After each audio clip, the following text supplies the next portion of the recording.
Assalamu alaikum, brothers and sisters. So this video, inshallah, I'll be making a commentary video of Sheikh Imran Hosein. He mentioned a few things about what is happening in Russia with Ukraine, and he also narrated some of the past stories from the year 1962. I believe it was in October when the Cuban Missile Crisis took place. So Sheikh Imran Hosein, he is basically alluding to the fact that Russia is innocent, they are superpower, and that they are the good force, and the Western countries, they are the evil force. So I want to make a commentary video because I think there are a lot of people who are starting to believe in his narrative, which is very, very dangerous. And why this is dangerous, I will mention to you at the end of this video.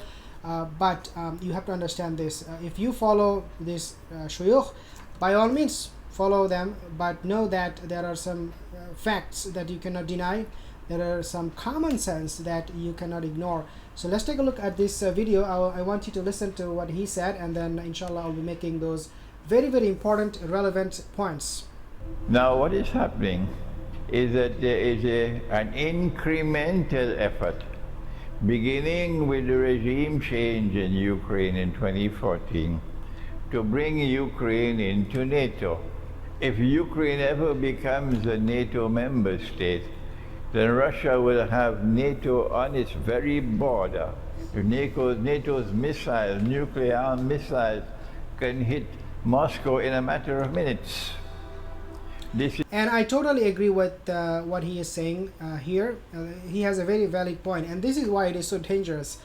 This person, Imran Hosein, he uses very, very good logic to justify Russian action, whatever they're doing in Ukraine. He has given them a blank check to do whatever they want, and creating this narrative that, look, Russia is innocent, they are not the aggressor, they are acting out because of their security issues that they value so much, and every country does.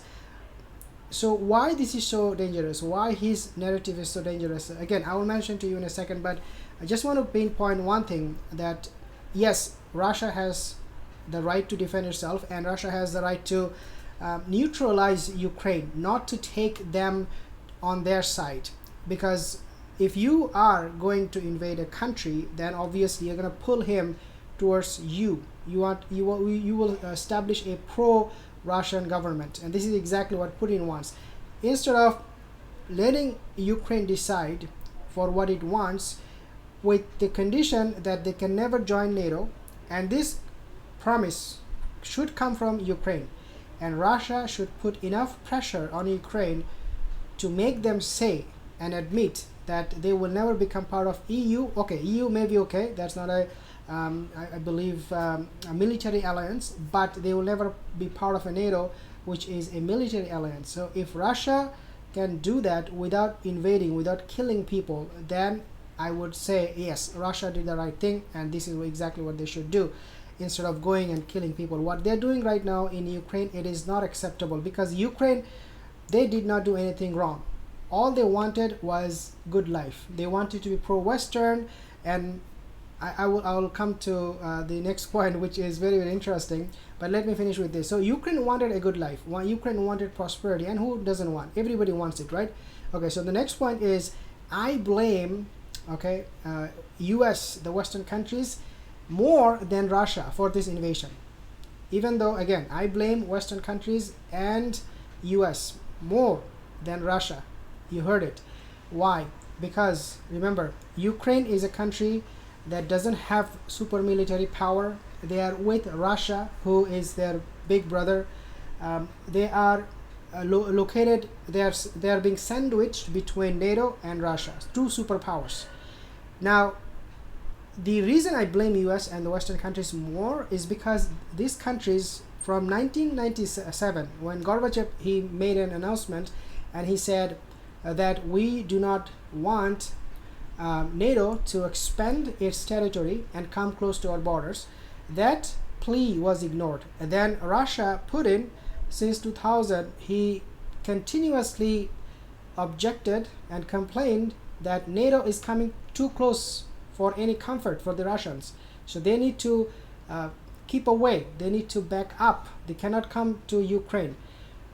But US and Western countries, they continuously, whisper shaitan's wasa. They kept giving this wasa to Ukrainian government, Ukrainian people, that hey, look, you can be prosperous, you can be like us, you can become the next Europe, you become the next superpower, you'll be financially, economically, militarily very, very powerful, you can take on Russia. In other words, this is exactly what they fed to Ukraine for decades. And Putin all the while is saying, no, you cannot do this. You cannot make Ukraine a pro-Western country, because then they will join NATO at one point, and then they will become a big threat.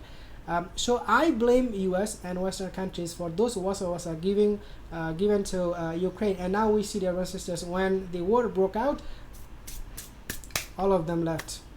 All of the Western countries, they packed up and left. And they said, Joe Biden, he said, State of the Union, we are never going to engage in a military conflict with Russian troops. Russian troops, US troops will never collide. This is exactly what Biden. So why did you give this wasa to Ukrainian government, Ukrainian people? Why did you give them this dream, reverie? Doesn't make sense.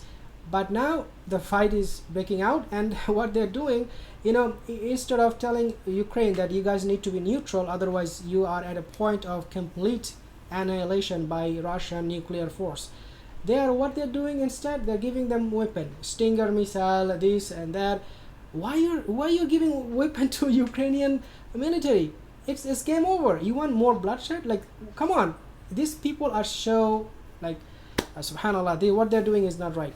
So coming back to what Imran Hosein said, yes, I agree with him. Russia has the right to defend itself, and if that means going into Ukraine, I would not argue against it, but I would say you cannot just go into a country and kill its people. But what you can do is you can influence that country in any way, shape or form possible. What happened in 2014? Russia just annexed Crimea, and they left.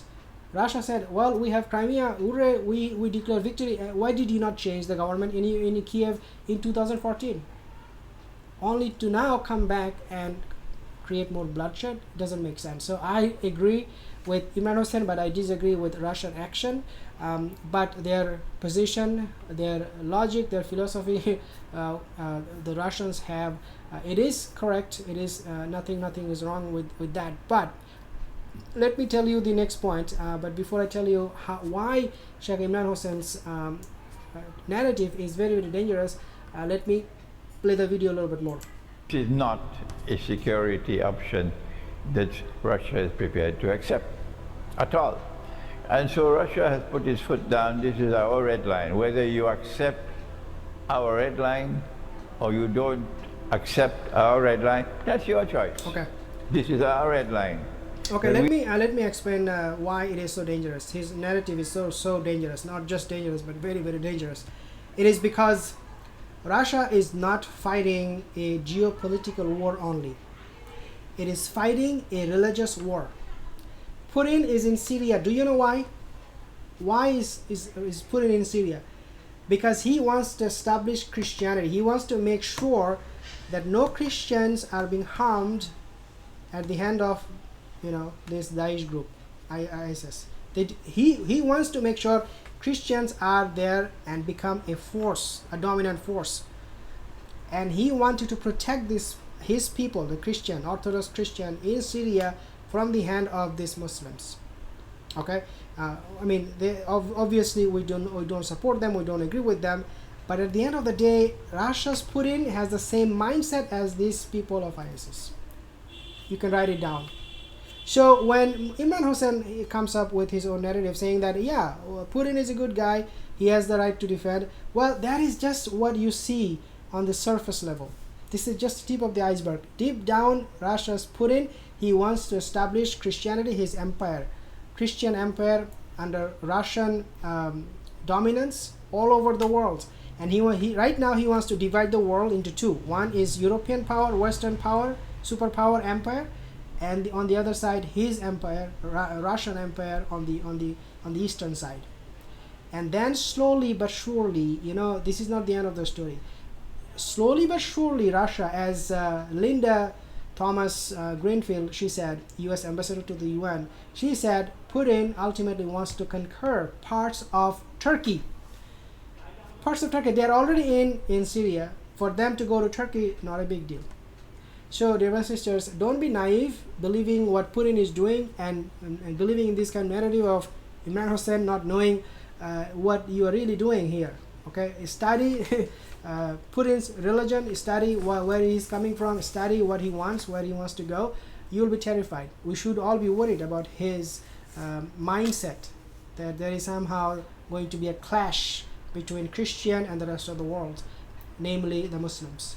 New here, consider subscribing, like this video, and I'll see you in the next one. Assalamu alaikum wa rahmatullahi wa barakatuh.